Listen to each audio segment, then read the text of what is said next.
Ang kwento ni Tomby. Ang kwentong ito ay hango sa totoong buhay.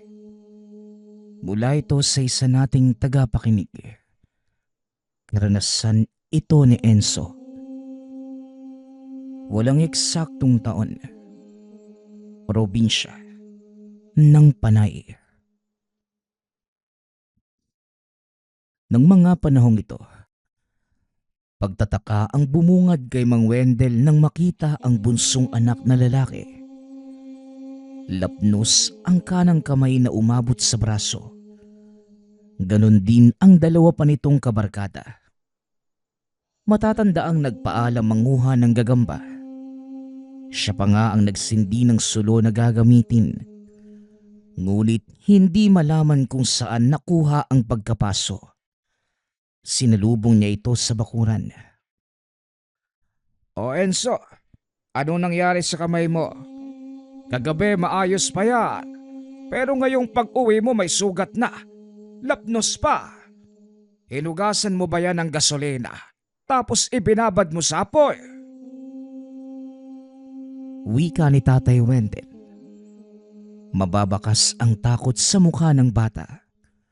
Ngunit minabuting sumagot ng maayos. Tatay, hindi naman po sa ganun. Sadyang aksidente lang po yung nangyari. Nagkataon po kasi na nakatulog kami tapos natumba yung sulo at ito na nga po. Tugon ni Enzo. Grabe namang pagkatumbayan. Kayong tatlo talaga ang napaso. Kung titignan pare-pareho kayo ng suga. Lapnos mula sa kamay hanggang braso. Lahat kanan pa. Nagkataon o may ginawa kayong kabulastugan para magkaganyan. Enzo, pinapayagan kitang gumala kasama ang mga kabarkada mong yan. Pero ang hindi magsabi ng totoo, bawal na bawal yun sa akin. Alam mong ikinaiinit ng dugo ko ang ganitong bagay. Muling wika ng ama. Wala sa sariling napaamin ang bata. Kagabi habang nagkakatuwa ang maghanap ng gagamba sa maisan at kakawyan, naisip ang sinabi ni Tandang Kano tungkol sa nakatagong mutya ng San Telmo sa yungib na malapit sa bundok. May butas doon na kasya lamang ang kamay ng tao. Dito sinasabing nakalagayang mutya. Wala pang nakakuha at dahil sa pagiging kuryoso, sinubukan ito ng magkakabarkada. Wala namang nangyari pagkatapos kapain ng butas. Naglibot pa nga sila sa paligid upang maghanap ngunit makalipas ang ilang sandali. Bigla na lamang nagliyab ang apoy mula sa dala nilang sulo. Dumiretso sa kanang kamay ng tatlo at ito ang dahilan ng pagkalapnos. Mabilis namang naapula dahil may lawa sa tabi ngunit huli na. Ay nako, naniniwala talaga kayo sa sinasabi ng Tandang Kano na yon. Hindi ba kayo nag-iisip? Matagal na magmula noon, naging usap-usapan ng tungkol sa nakatagong mutya doon sa kuweba. Pero kahit kailan, wala pang nakapagpapatunay. Tapos ito kayo ngayon, sinubukan nyo na naman. Tignan mo ang nangyari. Nasaktan pa kayong magbabarkada. Pumasok ka sa loob at gagamutin natin yan. Utos ni Tatay Wendel. Sumunod naman kagad si Enzo. Naupo sa sala at hinintay ang ama. Pinalitan ang inilapat na gamot. Sa tahanan ng kaibigan umuwi kagabi at doon nilagyan ng paunang lunas. Habang ginagamot ni Mang Wendel ang sugat ng anak, hindi maiwasang mapaisip sa punto ni Tandang Kano. Hindi lamang ito ang unang beses na pumasok ng kuweba ni Enzo. Nagpunta din ito noong mga nakalipas na buwan. Iba pa nga noong nakaraang taon dahil sa panghihikayat ng matanda. Ngayon lamang napuruhan dahil sa pagsubok na makuha ang gamit. Si Tandang Kano, dating antingero, Maraming lumalapit dito noong araw para magpatulong sa iba't ibang suliranin. Isa rin dito si Mang Wendel. Mabisa ang tangan nito na kagad tatalunin ang anumang banta ng nanggagambalang elemento o maging ng taong may masamang hangarin. Kaya nga lang, dumating ang araw na tinalikuran ang lahat maging ng sariling tangan dahil sa isang pagkakamali. Walang nakakaalam kung ano ang rason ng matanda nang kinampihan ang lahi ng aswang na naghahasik sa lugar maraming taon na ang nakakalipas. Magmula ng araw na yon, nagbago ang matanda. Nawawala na ito sa sariling katinuan. Mabuti na lamang ngayon ay umaayos na ang estado ng buhay. Ngunit napapadalas ang pagsumpong ng kabaliwan. Mabuti at nakauwi pa kayo pagkatapos magtamo ng paso. 3 ang kasalanan mo sa akin ngayon, Enzo. Una, hindi ka umuwi kagabi. Pangalawa, sinubukan mong magsinungaling sa akin. Pangatlo, ang paglalagay mo sa sarili mo sa peligro. Paano kung mas malala yung nangyari? Wika ni Mang Wendel. Pasensya na nga po tay. Dinaig lang ng pagiging kuryoso eh. Paano ba naman kasi? Itong si Tandang Kano paulit-ulit akong sinasabihan tungkol sa mutya doon sa kuweba. Ang sabi pa niya sa akin, kung makukuha ako magtataglay ng kasaganahan sa buhay at pambihirang kakayahan. Sino ba naman yung hindi maeengganyo kung makarinig ng ganun? Kaya lang noong tinignan namin wala namang mutya o ano. Tugon ni Enzo. Natahimik si Mang Wendel. Mas lalong napaisip kung bakit ito ginawa ni Tandang Kano. Dahil kung iba ang makakaharap, kinukontra nito ang lihim na karunungan. Ngunit habang sa mga bata naman, pinipilit niya itong hikayatin. Ganun ba, anak? O sige, pupuntahan ko si Tandang Kano mamaya. Kukumprontahin ko tungkol dito. Hindi maganda ang ginagawa niya. Nilalaro ng matandang yon ang buhay ninyo. Wika ng ama. Tay, baka mag-away lang po kayo ha. Kung ikaw makakaharap na matandang yun, palagi na lang nagagalit eh. May problema po ba kayo? Tanong ni Enzo. Dahil sa tanong ng anak, muling napaisip si Mang Wendel sa nakaraan. Babalik tayo ilang taon ang nakakalipas. Maayos naman ang relasyon nila noong araw. Naging katuwang na matanda sa gawain kung minsan. Sa katunayan, ito ang nagturo sa kanya ng pamamaraan ng pakikipaglaban sa nilalang. Sa madaling salita, naging mag-aral ito kaya nga lang. Sa maiksing panahon lamang, dahil humiwalay ng mapansing ibang landas ang tinatahak na matanda. Kalaunan, nabalitaan na lamang ang pagtalikod nito sa lihim na karunungan at pagpapagamit sa mga aswang. Tay, nagtanong lang ako na tahimik kagad kayo ha. Napaisip ka po ba? Magpahinga ka na lang doon, anak. At iwasang igalaw ang braso mo para hindi mabina. Maiwan na rin muna kita. Meron lang akong kailangang lakarin. Tugon ni Mang Wendel. Nagpunta ang ama sa tahanan ni Tandang Kano. Kagad siyang sinamaan ng tingin ng makita. Hinarap at pasigaw na pinagsabihan. Magkailang ulit ko bang sasabihin na hindi kita tanggap dito sa baluarte ko? Ang tigas ng ulo mo, Wendel ha! Baka gusto mong may gawin akong masama bago ka tumigil sa pagpunta rito. Wika ni Tandang Kano. Tandang Kano, wala pa akong sinasabi pero galit ka na. Bakit ba ang irit ng dugo mo sa akin? Dati lang halos protektahan mo ko sa lahat ng laban sa banta ng mga nilalanga. Tapos ngayon, kung alam ko lang na ganito ka, hindi na sana ako nag-aksaya ng oras para magturo ng mga bagay-bagay. At nanunumbat pa po kayo ngayon, pagkatapos yung talikuran ng lihim na karunungan, para kumampi sa kasamaan. Wala ka ng karapatan para pag-usapan ito. Ikaw ang trumaydor. Huwag mong isisi sa akin. Tignan mo nga naman. Matabil na rin pala ang tela mo. Kung pwede ko lang ibalik ang oras, hindi kita tutulungan sa gabing yon. Malaki na pala ang anak mong si Enzo.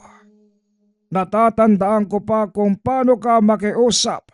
Matulungan lamang ang panganganak ng asawa mo.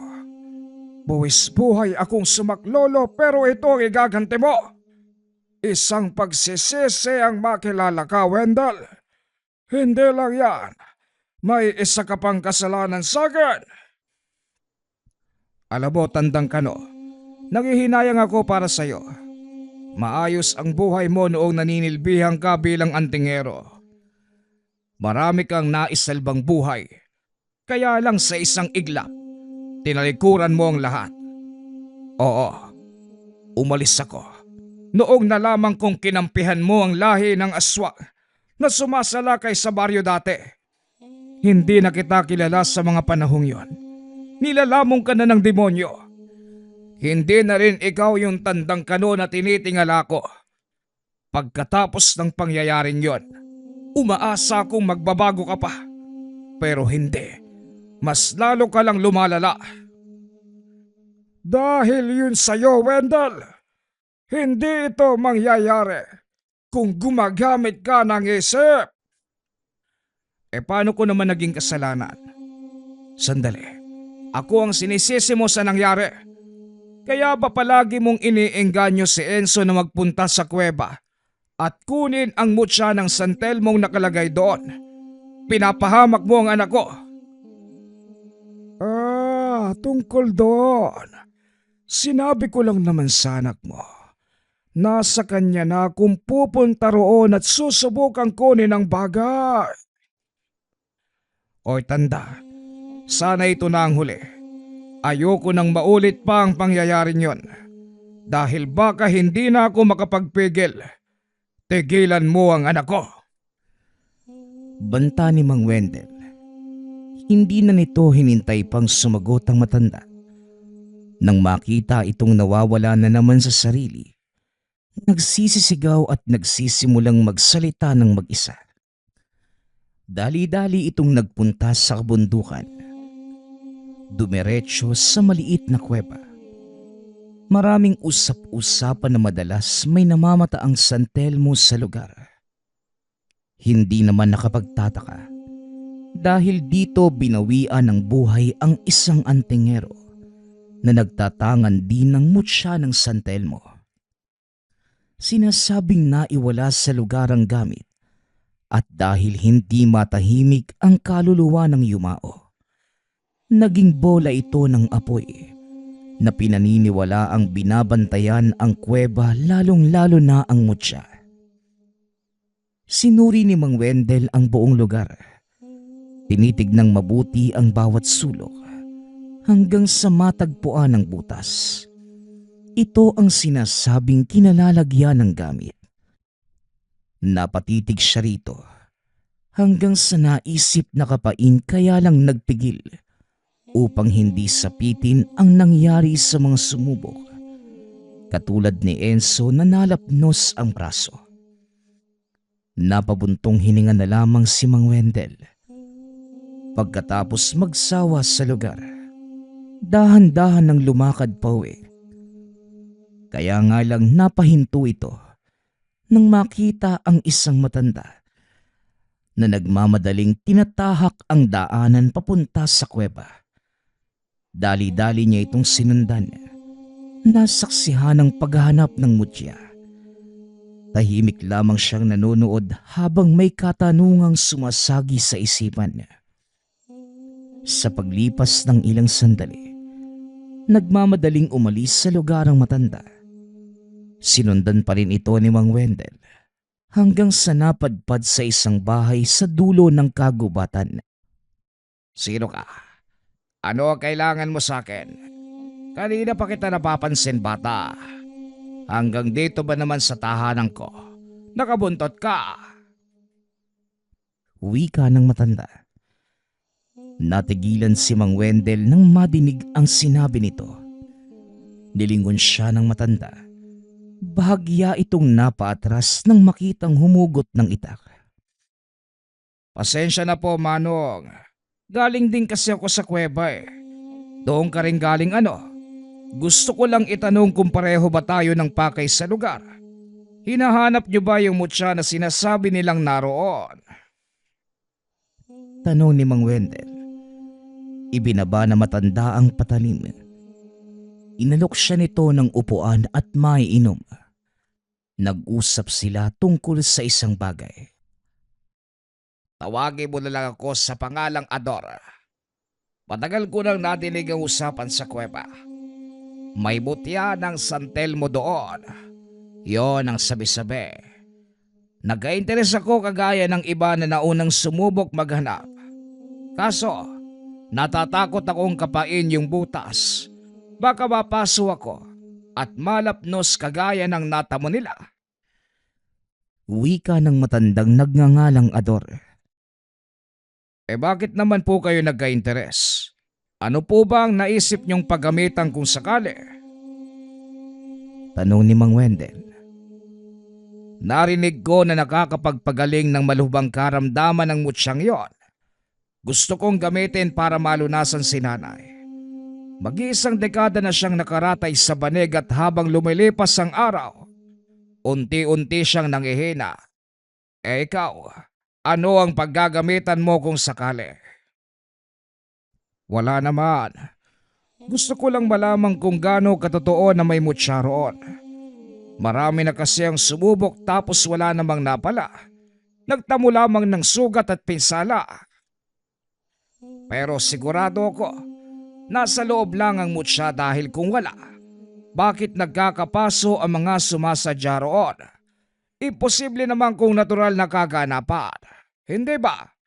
Ang kailangan na lang, matukoy kung saan banda nakatago. Yung tungkol sa antingero na namatay doon, noong nagkasagupaan laban sa aswang, siya raw ang nagmamay-ari ng mutya at kaluluwang hindi matahimik. Ang San Telmong umaaligid sa lugar. Totoo po ba yon? Yan ang hindi totoo. Oo, namatay ang antingerong nakalaban ng aswang noong araw pero hindi siya yung nagmamay-ari ng mutya. Kilala ko si Mang Arturo. Hindi mutya ang ginagamit niya sa pamumuksa, kundi langis at orasyon. Sa tingin ko, kilala mo nga yata ang antingerong tunay na may-ari ng gamit. Pag-uusap ng dalawa. Hindi na sumagot si Mang Wendel. Nagpaalam na dahil sumasapit na rin ang gabi. Pagkarating ng tahanan, hindi mawala sa isipan ang pag-uusap nila ni Mang Ador. Walang ideya kung ano ang ibig nitong sabihin sa binabanggit na baka kakilala niya ang antingerong tunay na nagmamay-ari ng mutya. Tatay, may problema po ba? Napapaisip po kasi kayo eh. Kung inaalala niyo yung kalagayan ko, maayos naman na po ko. Naghilom ng kusa yung sugat. Umayos na rin po yung lapnos. Wika ni Enzo. Nagulat si Mang Wendel nang makitang maayos na nga ang sugat ng anak. Halamang gamot lamang ang pinupunas niya rito. At ilang beses pa lamang yun. Ang totoo nga po tay, kahit noon napaso na ako parang wala lang eh. Humapdi lang po ng kaunti pero hindi na siya sumakit paglipas ng ilang oras. Ngayon nga, wala na ako nararamdaman. Kahit nga pisilin ko pa yung bandang nalapnos eh. Wala talaga. Wika ni Enzo. Napatitig na lamang si Mang Wendel sa bata.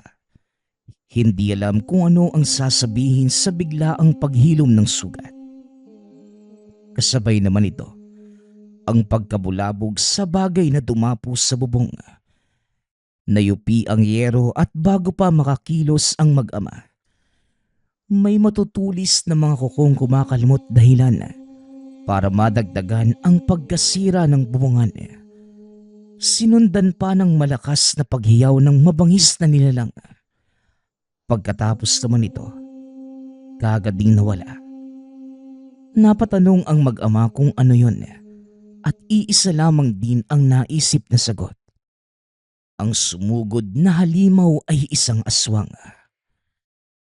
Kinabukasan, nagtanong-tanong si Mang Wendel sa mga kapitbahay. Kaya nga lang, walang nakapansin sa mga ito. Nagsimula na rin siyang magtaka kung sadya ba ang pagsalakay ng nilalang o nagkataon lamang. Nang mapadaan sa tahanan si Tandang Kano, muli na naman silang nagkasagutan. Wendel, sinugod ka pala ng aswang sa inyo, ano? Mabuti at hindi ka napuruhan. Siya nga pala, bakit hindi ka nakalaban? Akala ko ba marami kang natutunan sa akin noong araw? Pangaasar ni Tandang Kano. Masyadong mabilis yung nangyari kaya hindi kami nagkaharap. Kung nagkaroon lamang ng pagkakataong maglabang kami, hindi na sisikatan ng araw ang aswang na yon. Tatapusin ko. Ora mismo sa araw na yon. Tugon ni Mang Wendel. Masyado ka pa rin bilib sa sarili mo. Nagsasalita ka ng tapos. Huwag mong itulad sa dati ang mga aswang dahil hindi na sila tinatabla ng kahit anong pangontra. Lalo na ng mutya. Mahina na ang ganitong gamit.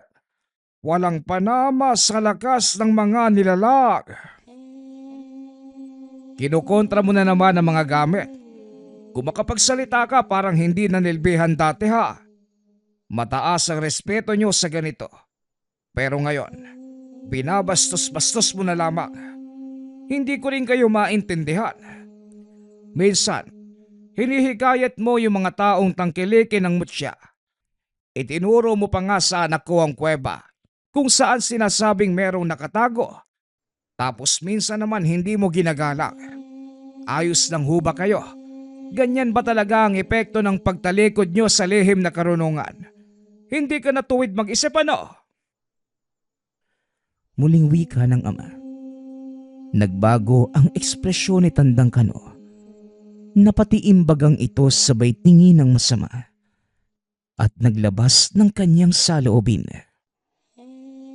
Kasalanan mo ito, Wendel. Nagkaganito ko ng dahil sa'yo. Hindi ko na maintindihan ang takbo ng aking isipan ngayon. Kasalanan mo itong hayop ka! Wika ni Tandang Kano. Si Mang Wendel naman ngayon ang nagulat. Hoy tanda, paano ko naman naging kasalanan? Ginusto ko ba na mangyari yan sa'yo? Tandang Kano, ikaw ang dahilan kung bakit ka nagkaganyan.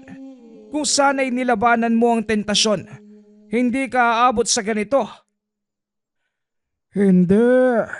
Kasalanan mo pa rin dahil makasarili ka. Matapos kitang turuan ng mga bagay-bagay tungkol sa lihim na karunungan, hindi mo man lang ako magawang tulungan. Nang mga sandaling yon, kinakailangan ko ng tulong pero anong ginawa mo? Hindi ka man lang nagpakita rito. Walang hiyaga. Wala kang utang na loob. Tugon ni Tandang Kano.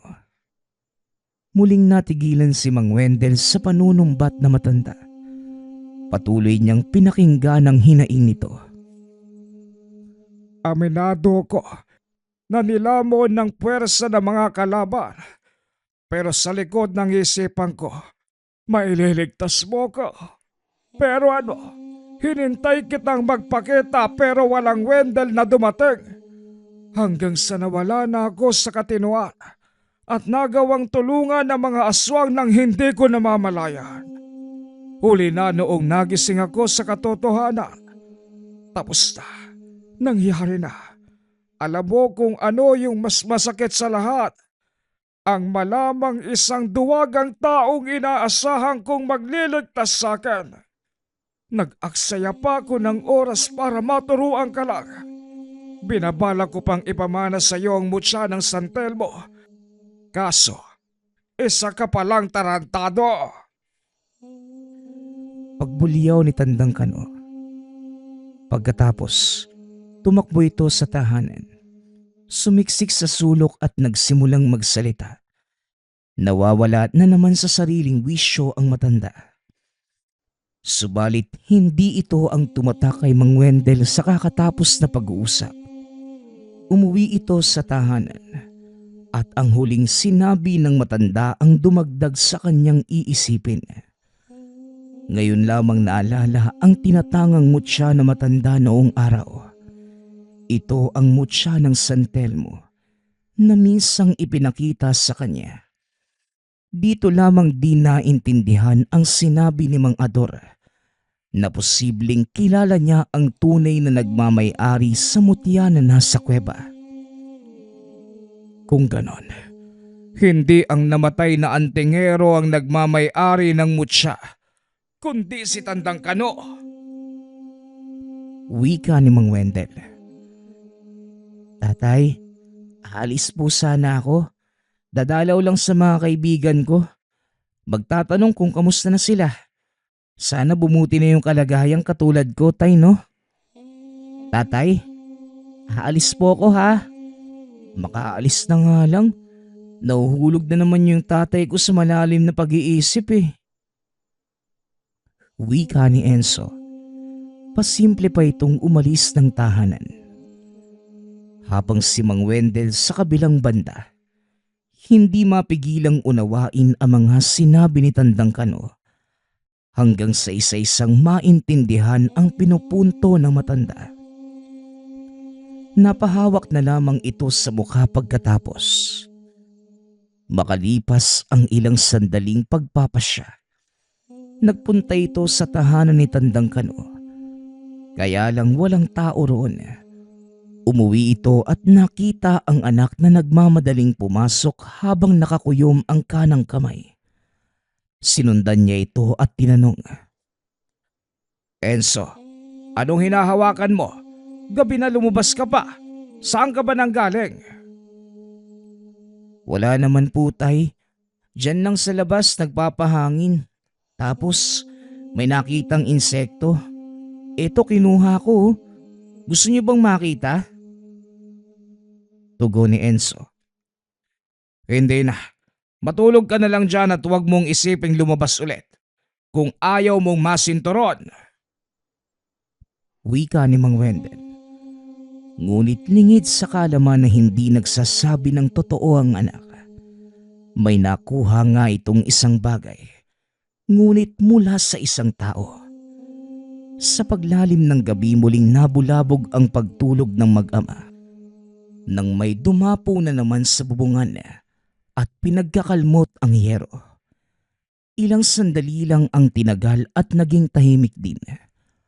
Walang naabutan si Mang Wendel nang tignan sa labas. Paglipas naman ng ilang sandali, napansin ang kakaibang enerhiya sa loob ng tahanan. Nagiinit ang paligid kasabay ng pagkaramdam ng malakas na puwersa. Sinundan niya ito hanggang sa nakita ang anak na may bitbit. Kapareho ng batong tinatanga ni Tandang Kano dati. Hawak ito ni Enzo ng mga sandaling yun. Kumikinang ang bato na kalaunay naglihap. Kulay pula ang apoy noong una. Sunod ay naging asul. Dahan-dahan ding nawawala paglipas ng ilang sandali. Dito na ito pumasok ng kwarto upang lapitan ang anak. Nang makitang titig na titig ito sa bato na parabang nawawala sa katinuan. Ilang beses pang ginising bago bumalik sa ulirat. Sinubukan ding kuhanin ang bato, ngunit hindi mahawakan dahil sa labis na pag-init. Enzo, saan mo ba nakuha yung bagay na yan? Nakita ko nagliyab eh. Hindi ko mahawakan dahil sobrang init. Pero heto ka, hawak mo pa rin. Anak, saan ka ba galing yan? Ano ba yan? Wika ni Mang Wendel. Tay, ito po yung sinasabi ni Tandang Kano, yung mutya sa kuweba. Papunta dapat ako sa tahanan ng mga kaibigan ko para kamustahin sila pero nakasalubong ko yung matanda. Dinala niya ako sa kuweba. Pinakuha yung bagay na to. Ang sabi pa niya, gamitin ko sa darating na pagsalakay ng mga aswang. Anong sabi mo? Hindi, itapon mo yan anak. Ilang ulit ko bang sasabihin na huwag kang makikinig sa baliw na yon? Hindi na siya katulad ng dating mapagkakatiwalaan. Tumalikod na siya sa tungkulin at nilamon ang sarili ng kasamaan. Itapon mo, baka mapahama ka lang. Muling wika ng ama. Sumunod si Enzo subalit hindi magawang itapon ang gamit. Tila may pumipigil sa bata para gawin yun. Tumulong na rin si Mang Wendel ngunit napapaso lamang siya sa tuwing hahawakan ang bato. Mas lalong hindi makapaniwala si Mang Wendel nang magpakitang gilas ang anak. Gamit yun. Sa paglipas ng ilang sandali, may aswang na namang nagparamdam. At sa pagkakataong ito, si Enzo na ang humarap. Hindi nakatakas ang aswang na dumapo sa bubong nang mahawakan ito ng bata. Buong lakas itong binalibag at saka paulit-ulit na sinuntok. Asipat ang patalim sa tabi ng mga sinibak na kahoy. Ginamit sa pagsaksak hanggang sa nalagutan ng hininga ang nilalang. Dali-daling nilapitan ni Mang Wendel ang binata. Niyugyog ng niyugyog ang magkabila ang balikat upang magising dahil sa pagkakataong ito. Tila sinasaniban ng kung ano para kumilos ng ganun. Nang magbalik sa ulirat, maging si Enzo ay hindi na alam ang nangyari. Tay, hindi ko alam yung nangyari. Bigla ko na lang pong naramdaman yung pwersa ng batong to tapos yung aswang. Walang ibang pumapasok sa isip ko, kundi puksain sila. Hindi ko po maintindihan kung bakit nagkakaganito. Wika ni Enzo. Upang maliwanagan, pinuntahan ni Mang Wendel si Tandang Kano. Naabutan niya ang matandang nakatayo sa pintuan na para bang hinihintay ang pagdating ng kung sino. Tandang Kano, hindi ko nagustuhan ang ginawa mo kay Enzo. Kunin mo na ang bato. Hindi niya yung kailangan. Wika ni Mang Wendel. Wendel, labas ka na rito. Ipinagkaloob ko sa anak mo ang tangan. At pati ang mutya ay napili rin si Enzo. Ano bang inaarte mo gayong hindi naman ikaw? O sadyang naiinggit ka dahil sa halip na ikaw, ang anak mo ang nagkaroon ng tangan? Tugon ni Tandang Kano. Magmula noong natigil ang pagturo mo sa akin, kinalimutan ko na ang lahat. Hindi ko kasi maatim na isang traidor sa tungkulin na naging maestro ko. Tigilan mo ang anak ko kung ayaw mong magkaproblema tayo.